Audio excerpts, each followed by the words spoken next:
Достор, кандайсыздар? Бул пирогтордун баарын өзүм жеп салайын десем көрө калдыңыздар.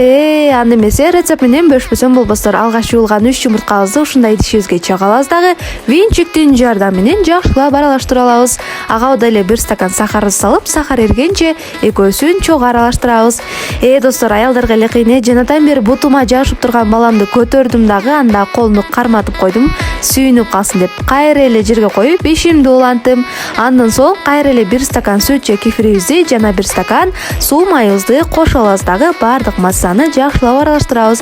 Эми буга болсо унубузду жана 3 аш кашык разрыхлительди кошуп жакшылап аралаштыра алабыз. Камырыбыз ушундай таризде болуш керек. Эми буга каалагандай мейиз же жаңгак кошуп койсоңуздар болот. Мен жаңгак кошуп койдум.